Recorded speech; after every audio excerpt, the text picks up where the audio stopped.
kata Imam Ghazali, kholq itu sifatnya ijbari. Ijbari itu dalam tanda petik ya paksaan. Sudah kita dikasih itu, sudah. Kulit kita seperti ini, profil wajah kita begini, rambut kita begini, itu ijbari. Karena kita tidak bisa nawar, maka jeleknya atau buruknya kholq, buruknya jasad, itu bukan aib. Body shaming itu kenapa negatif? Karena dia mencela sesuatu yang orang tidak bisa nawar.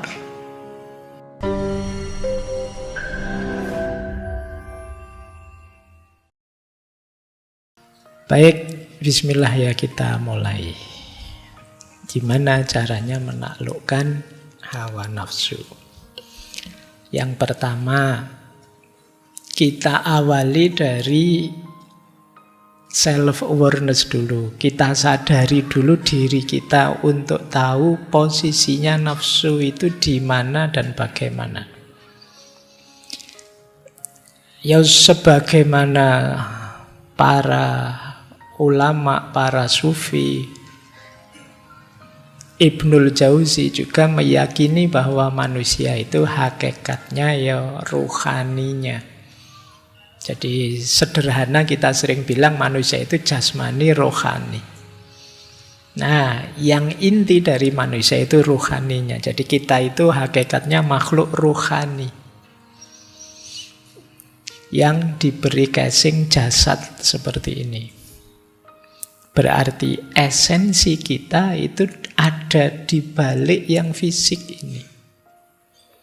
Dan bentuknya apa? Esensi di balik fisik yang rohani tadi namanya kita menyebut jiwa atau nafas. Jadi ini nanti dibedakan ya, nafas yang jiwa dengan nafas yang syahwaniyah atau syahwah, atau kita menambahi kalau di Indonesia dikasih kata-kata hawa nafsu, syahwat. Jadi karena kalau di Indonesia syahwat itu ya bahasa Indonesia ini nafsu. Tapi di sini nafas artinya jiwa.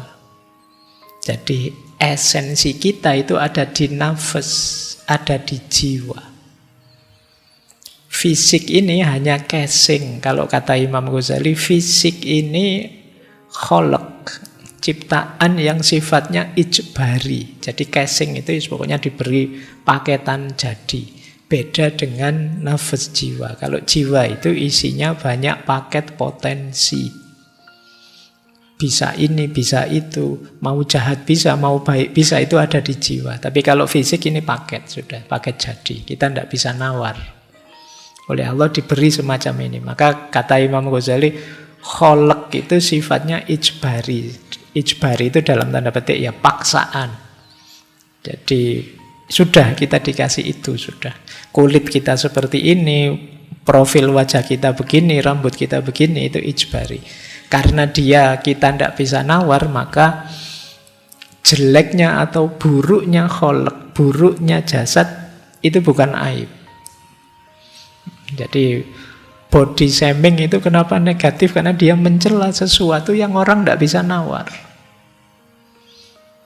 Saya jelek itu kan ya paketan. Loh, kamu mencela saya, mencela yang bikin saya, jangan-jangan. Jadi itu bukan aib, maka kalian jangan malu. Kalau fisikmu merasa kok tidak secakep bintang-bintang film, ya tidak secakep yang di drakor-drakor, ya tidak apa-apa. Wong itu paket ijbari. Malulah, anggaplah itu aib kalau aspek nafasmu, jiwamu yang negatif, karena itu pilihanmu. Jadi jangan alasan, Pak, saya jahat itu jangan-jangan memang sudah paketan dari Allah. Tidak begitu. Allah memberi kita paket lengkap. Kamu baik bisa, jahat bisa. Kamu jujur bisa, bohong bisa. Kamu milih bohong, ya rasakan efeknya. Kamu dicela orang, kamu dibenci masyarakat, dan lain sebagainya.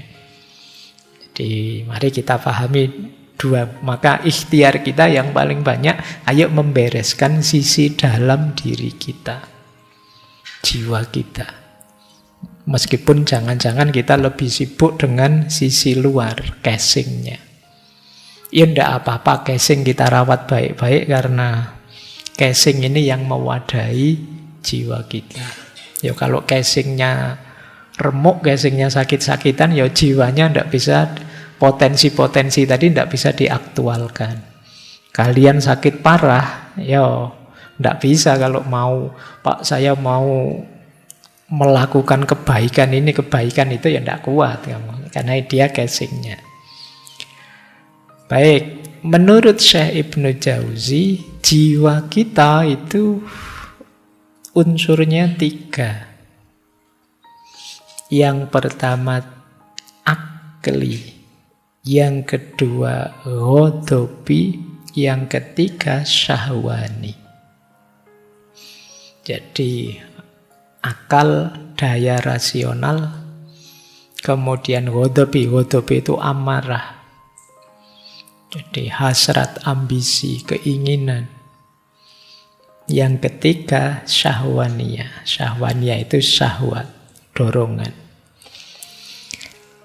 Nah, ini sebagaimana para ulama yang lain, beliau menyebut bahwa daya jiwa itu harus kita kendalikan. Jangan dibiarkan jalan sendiri.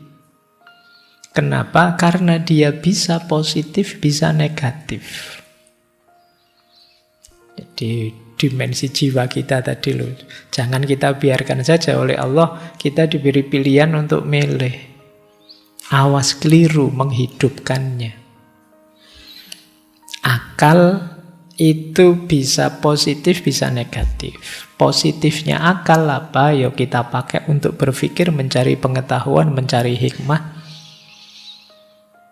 menemukan pola hidup terbaik dengan akal kita. Tapi ada juga yang akalnya menuju kebodohan, menuju kegelapan, menuju ketidaktahuan. Kalau ini negatif.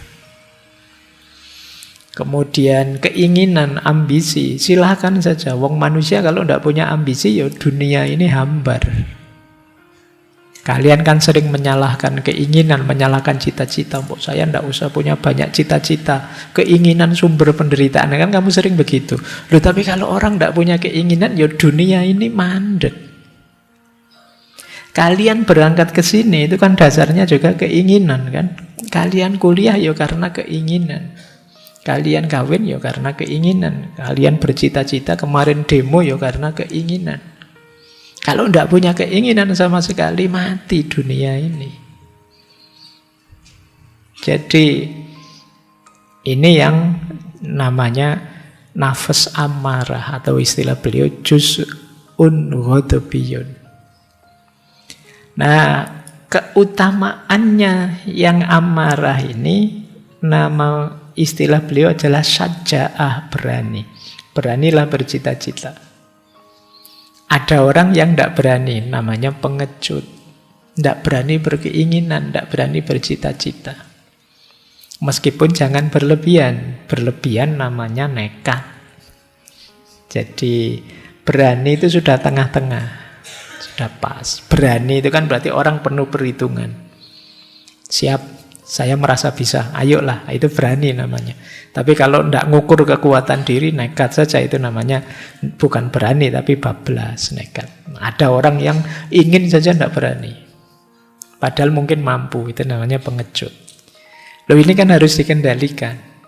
Kalian harus ngukur kekuatanmu, kemudian niat, ayolah. Ada banyak hal yang sebenarnya kalian bisa lakukan, tapi sampai hari ini belum jalan. Kenapa? Syaja'ahnya kurang. Terlalu banyak pertimbangan, ketakutan ini, ketakutan itu. Saya pingin sih Pak, apalah, sholat tahajud yang tekun gitu. Tapi nanti kalau jam tidur saya berkurang, jangan-jangan nanti saya sakit ini, sakit itu. Syaja'ahnya kurang berarti. Saya pingin sih Pak tekun, rajin kayak teman-teman itu. Tapi kan tidak mesti sukses kan, tekun itu kadang-kadang juga hasilnya tidak sesuai harapan. Jadi kamu mikir aneh-aneh, akhirnya tidak jalan. Padahal sebenarnya kamu bisa. Itu berarti syaja'ahnya kurang. Boleh kamu cek nanti ya, ada berapa banyak rencanamu yang sampai hari ini tidak jalan. Padahal kalian sudah merencana sejak dulu semester 1. Mungkin dulu sebelum kamu kuliah misalnya, di awal-awal kayak sekarang banyak mahasiswa baru itu, di pikirannya idealisme banyak sekali. Besok ya kalau bisa saya, wah rajin ke perpus lah, di Sambi, kalau Senin Kemis puasa lah di Sambi, nanti kalau sering-sering bikin tulisan, kalau kos-kosannya di dekat masjid, nanti tiap hari ke masjid, terus bisa itikaf, bayanganmu kan ngono. Begitu dilakukan, tidak ada yang jalan sama sekali. Itu kalau bahasa ini namanya kurang sajaahnya. Kamu tidak berani memulai untuk hal-hal baik yang sebenarnya sudah kamu niatkan. Maka ini harus hidup nafas bagian kedua ini, meskipun jangan berlebihan, meskipun jangan tidak dikontrol. Yang ketiga ada nafas syahwaniyah. Kalau ini berhubungan dengan makan, minum, kawin, dan yang sejenis itu. Syahwat. Mencari nikmat, mencari enak. Nah, itu syahwat namanya. Loh, ini harus dituruti, harus dipenuhi, meskipun sama seperti tadi. Jangan berlebihan, jangan kekurangan. Pasnya nafsu syahwaniyah namanya iffah. Iffah itu menjaga diri, menjaga kehormatan diri, itu iffah. Penuhi secukupnya, kalian akan terhormat. Kalau tidak kalian penuhi, hidupmu sengsara. Kalau terlalu kamu umbar, ya kamu lepas kendali, ya hidupmu kacau, tidak teratur. Penuhi saja secukupnya. Makan, bahkan rumusnya Rasulullah kan ya sebelum kekenyangan kamu berhenti. Kalau lapar baru makan. Terlalu banyak makan, terlalu serakah, mentang-mentang makan bersama terus kamu los pokoknya. Mumpung prasmanan Pak, muter sampai 4 kali misalnya. Loh, itu kan orang lihat kamu kehilangan iffah, kehilangan kehormatan. Kamu diketawain orang, kamu dipandang rendah orang.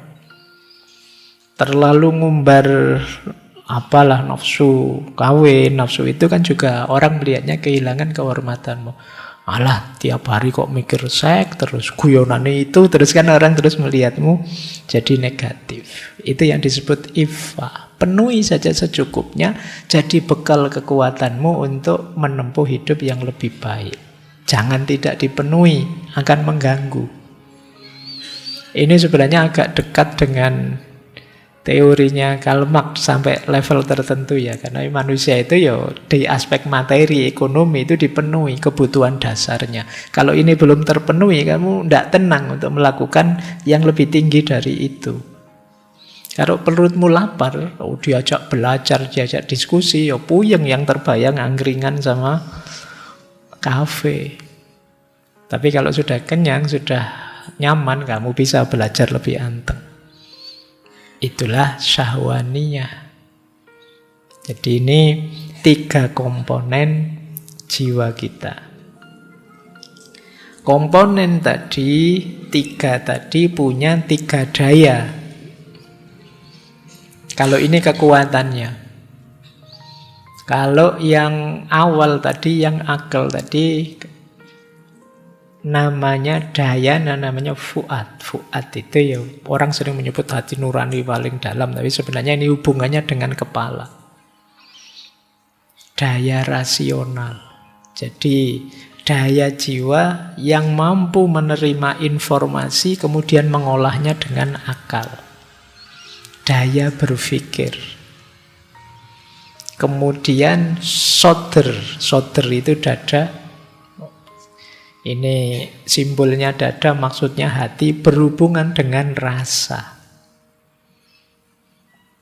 Kemudian hawa. Hawa itu daya yang tadi ya, yang ketiga syahwaniyah tadi, berhubungan dengan perut dan kemaluan.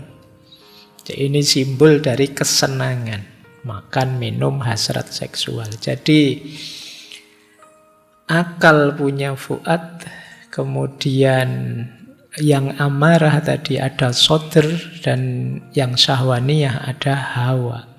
Kepala, dada, perut ke bawah. Ini dulu pernah kita bahas detail ya ketika Imam Ghazali di Kimia Us-Sa'adah. Yang bawah dipenuhi terus naik, ini berhubungan dengan emosi, emosi hidup yang nyaman, kemudian paling tinggi natikohnya, akalnya. Jadi emosinya beres, syahwatnya terpenuhi, pikirannya jernih, itulah nanti hidup yang bahagia.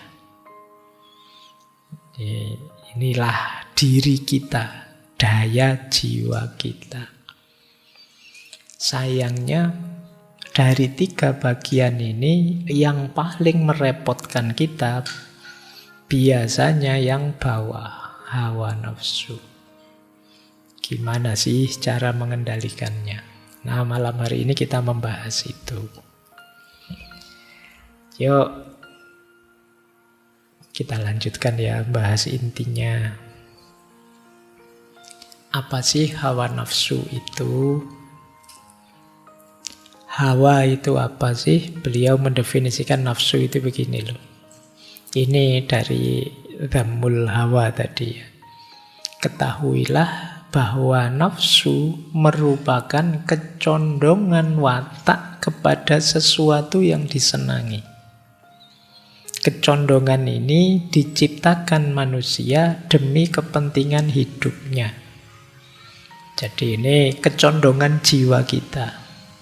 Kenapa kok kita condong ke sini atau condong ke situ? Biasanya untuk kepentingan hidup kita. Kenapa kita senang makan? Kenapa kita senang minum? Kenapa kita senang seks misalnya? Itu ada dorongan dari jiwa kita untuk menuju ke sana. Demi apa? Kelestarian hidup kita. Jadi, Pak kok Allah ngasih itu ya Pak? Ya kalau kita tidak dikasih itu, kita nanti kalau dikasih isinya yang utama-utama terus tidak ada tentang makan, tidak ada tentang minum, tidak ada tentang seks, hidup kita selesai. Ini penting untuk mempertahankan hidup dan menemukan kebahagiaan hidup. Jadi jika manusia tidak punya kecondongan untuk makan, dia tidak akan makan. Kalau tidak makan ya habis. Kita akan innalillahi. Jadi ya meskipun tidak harus kemudian, saya pernah kajian tentang agama dan sains, itu kan ada satu buku yang hubungannya tentang Islam dan sains. Saya lupa itu buku dari mana itu. Buku ini cerita bahwa di negara tertentu ada buku sains yang isinya itu unik. Karena semuanya dibuat tergantung. Jadi misalnya begini, makhluk hidup itu kalau tidak makan seminggu dia akan mati. Terus ditambahi kata-kata insya Allah. Itu menarik ya. Iya, semuanya ya tergantung Allah. Tapi kan harus kita pedomani bahwa kita perlu makan.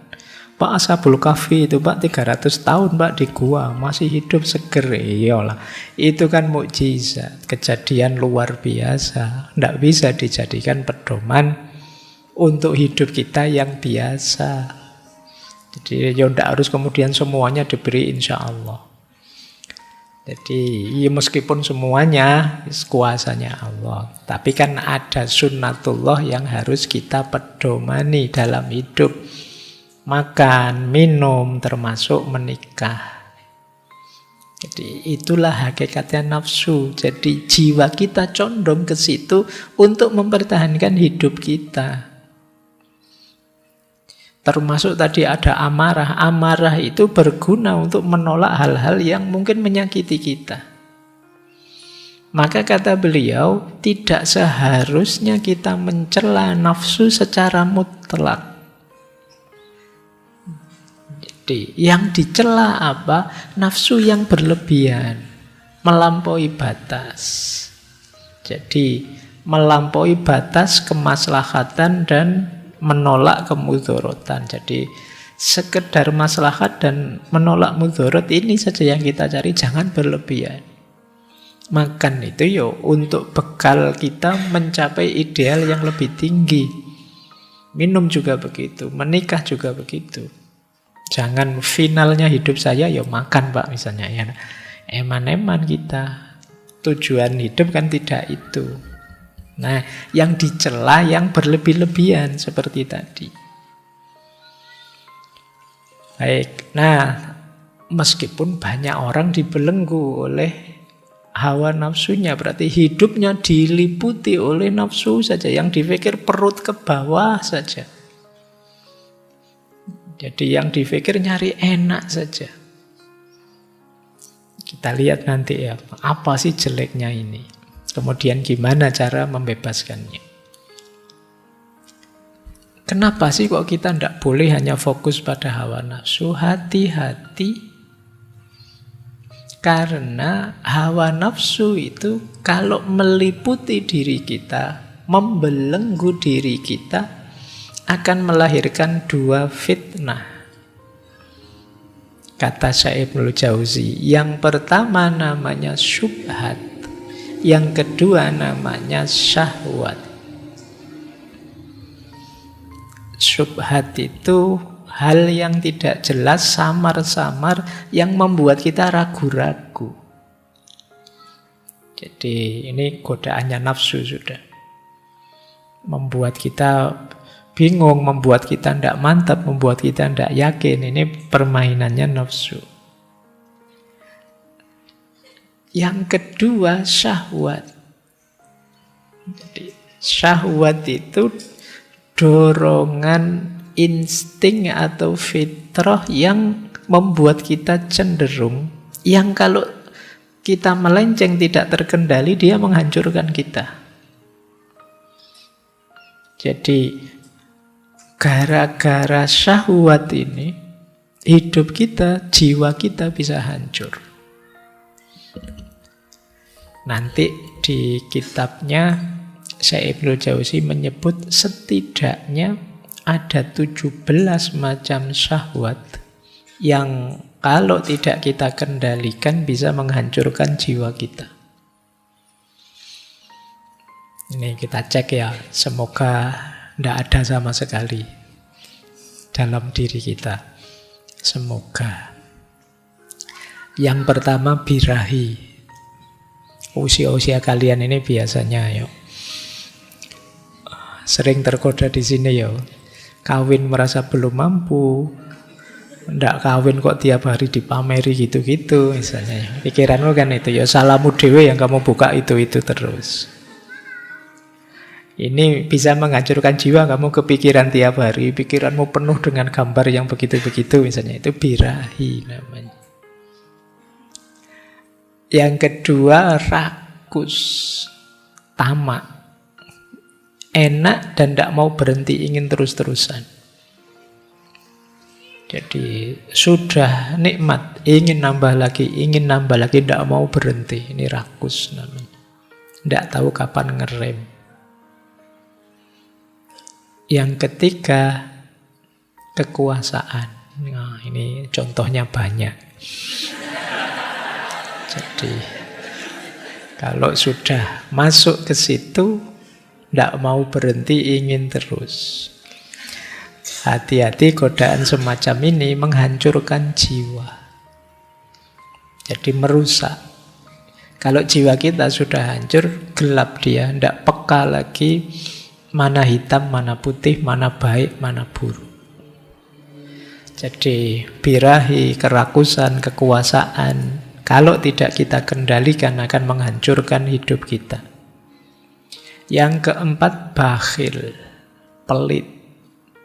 Ini egois, tidak mau berbagi kesenangan, kebahagiaan, kegembiraan, semua mau diborong sendiri, nyari enaknya sendiri dan keluarganya. Itu bakhil namanya. Kok ketawa kalian? Kali ini contohnya. Terus yang kelima, boros, tabdzir, menyia-nyiakan apa saja. Mungkin di kita yang sering kita boroskan, wong kita bukan orang kaya, biasanya yang kita boroskan waktu. Jadi penggunaan waktu kita itu tidak efektif. Ini merusak jiwa. Jadi waktu berlalu dan kita merasa bukan apa-apa, itu menyakitkan bagi jiwa kita. Cirinya kita sering kaget. Loh, sudah seminggu. Besok sudah kuliah, kok cepet libur ya. Itu kemungkinan waktunya tidak kamu manfaatkan secara optimal, jadi kamu kaget. Tabdzir, dusta, bohong, itu akan merusak. Mungkin tidak ada orang yang tahu, tapi ketika kalian bohong kan kalian sendiri tahu bahwa itu kebohongan. Jadi diam-diam kalian sedang merusak dirimu sendiri. Dengki. Tidak senang lihat temannya senang, susah kalau lihat orang lain berhasil, itu dengki. Ini penyakit yang paling merusak. Makanya kalau di surat Al-Falaq itu kita diminta berdoa secara khusus. Wa min syarri hasidin idza hasad. Dari orang-orang yang hasud ketika dia hasad itu karena orang dengki itu dia rela dirinya hancur asal orang yang dia benci juga hancur. Mending benci. Orang benci itu masih mikir dirinya, saya harus enak, kenapa dia yang enak, dia dihancurkan saja biar saya yang enak, itu masih mending. Tapi kalau sudah dengki, saya berkorban tidak apa-apa, saya keluar banyak tidak apa-apa, asal dia kalah, asal dia hancur, ya, itu namanya dengki. Dendam juga begitu. Dendam merusak jiwa kita. Dendam itu kan kita marah sekali sama orang, tapi belum ada kesempatan, belum ada timing, belum ada momen untuk kita membalas kemarahan kita. Kita simpan, kita pendam dalam diri kita. Ini dendam ini kita ingin menghancurkan orang, tapi yang kita racuni diri kita sendiri.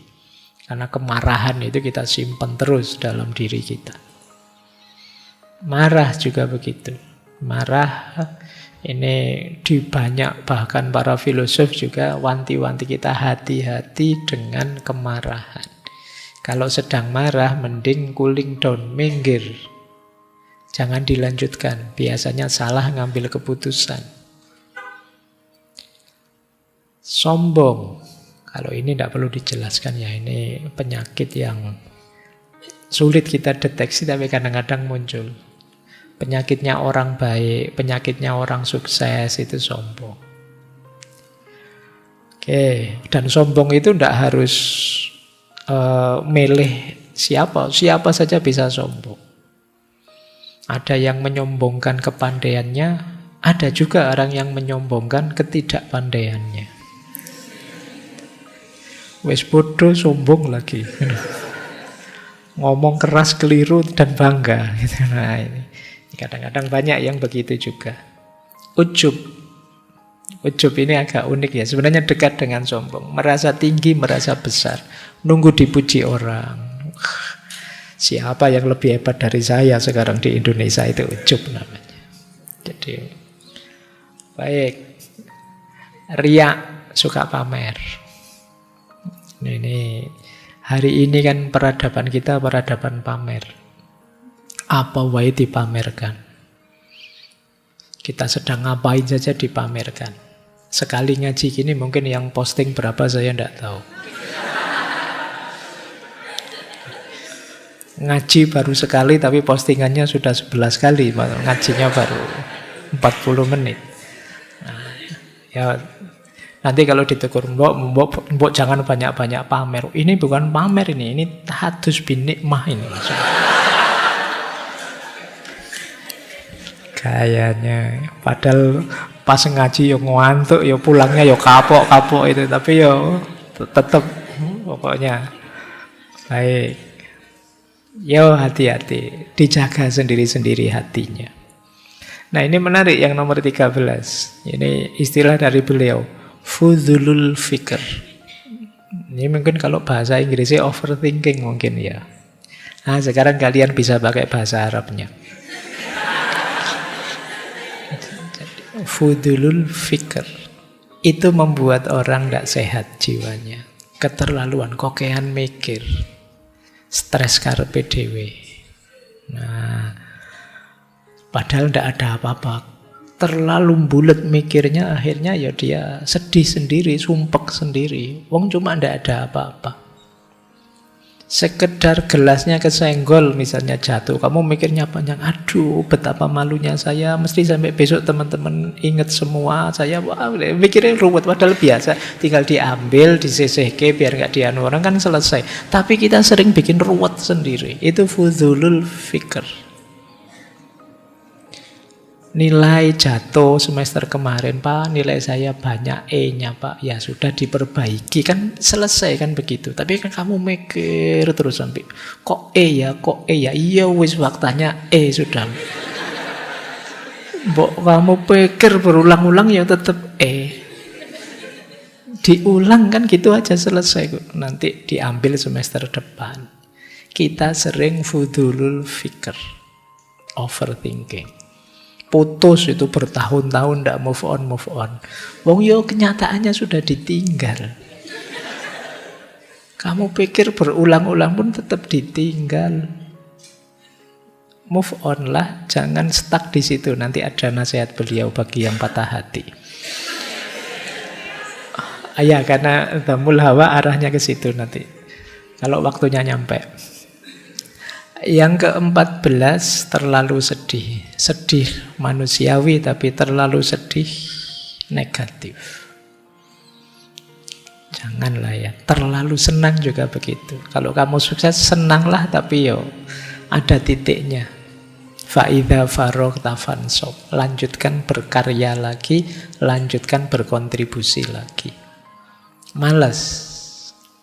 Jangan dikira malas itu menggembirakan. Begitu kamu sadar dirimu malas, kamu akan gelisah sendiri. Begitu kamu kaget teman-temanmu kok maju semua, aku sendiri yang belum maju, kamu akan stres.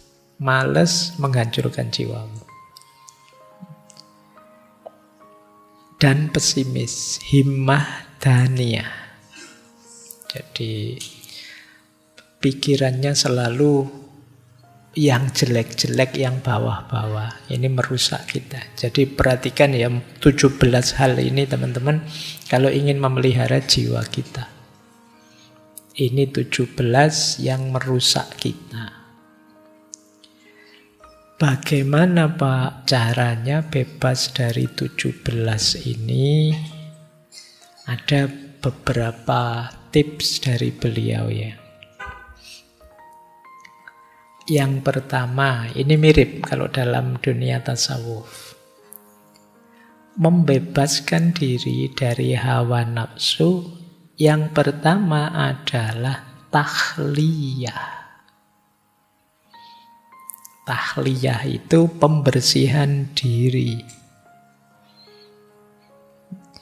Pembersihan diri, istilah beliau, nahan nafas anil hawa amma tahwa minal makharim. Jadi mencegah jiwa dari hawa nafsu, dari apa yang disukai, dari perkara-perkara yang haram. Jadi ayo pertama-tama kita bersih-bersih dulu. Kalau masih ada dendamnya, singkirkan dendam itu.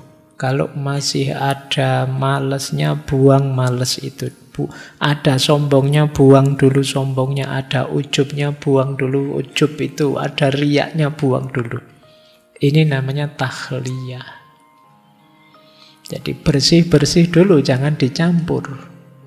Maksudnya tiba-tiba melakukan kebaikan, melakukan apa? Kalau dalamnya masih kacau, kebaikan yang teman-teman lakukan hanya akan jadi makanan hawa nafsu. Pak, saya akan tutupi kejelekan tadi dengan sedekah misalnya. Tapi kalau jiwa kita masih ujub, masih sombong, ya sedekah tadi hanya jadi kendaraan kesombongan kita. Pak, saya akan membantu orang lain. Ya, membantu orang itu kalau kita masih ada iri, dengki, mungkin bagian dari pelampiasan iri, dengki kita. Maka yang lebih penting pertama-tama bersih-bersihnya. Namanya tahliyah. Ini rute pertama yang harus kita tempuh.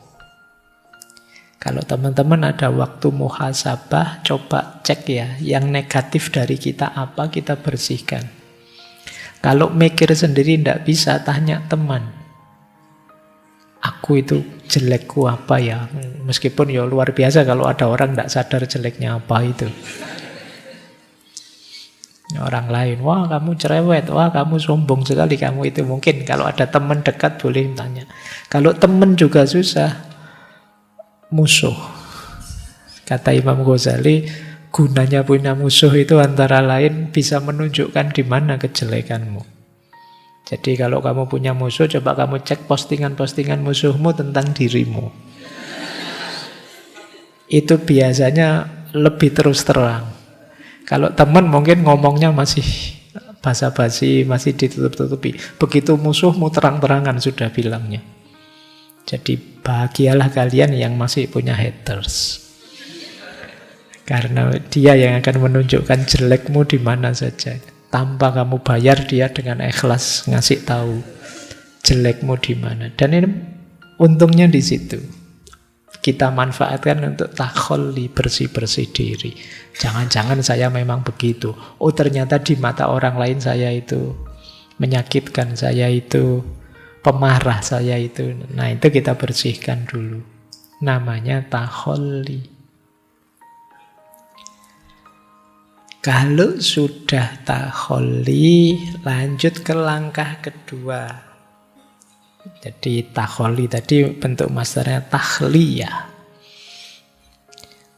Bentuk kedua yaitu tahliyah. Kalau ini pakai kha. Kalau tadi takhliyah pakai kho. Kalau ini tahliyah pakai kha.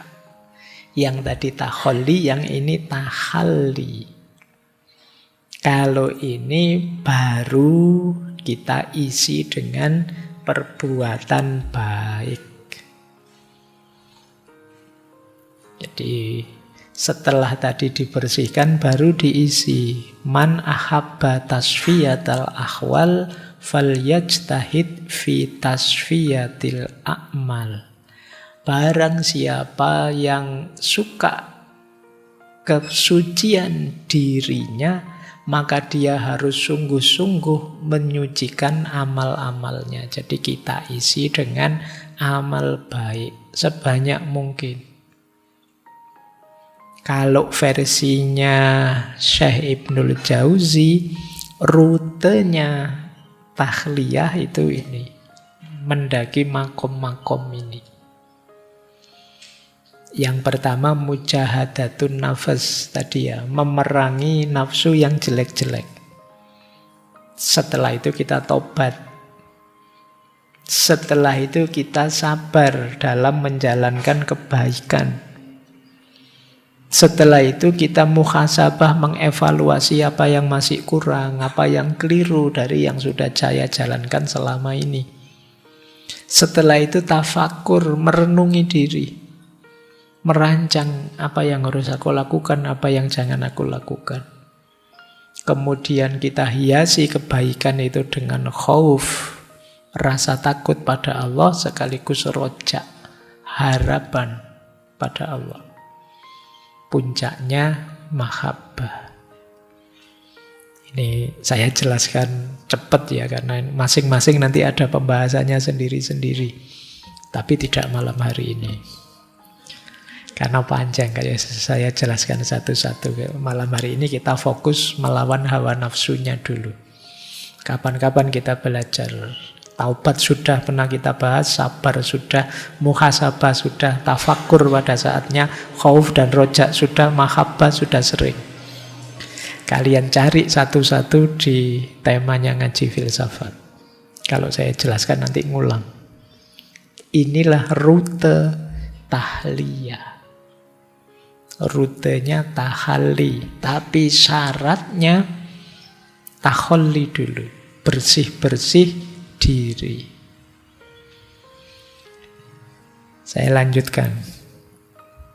Nah, proses ketiga, istilah beliau kalau sudah tahliyah sekarang tahqiq ubudiyah. Kalau tadi kan hubungan kita dengan Allah.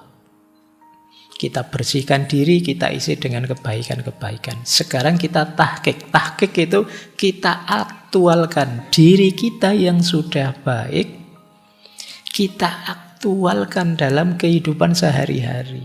Ini namanya tahqiq ubudiyah. Jadi inilah nanti yang istilahnya Syekh Ibnul Jauzi disebut abid. Inilah seorang hamba yang sejati, yang hidupnya didedikasikan untuk ibadah kepada Allah saja.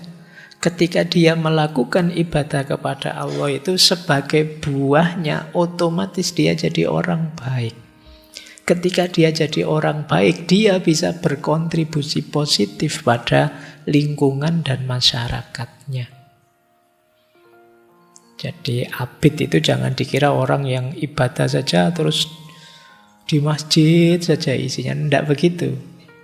Abid itu orang yang memang fokusnya kehambaan.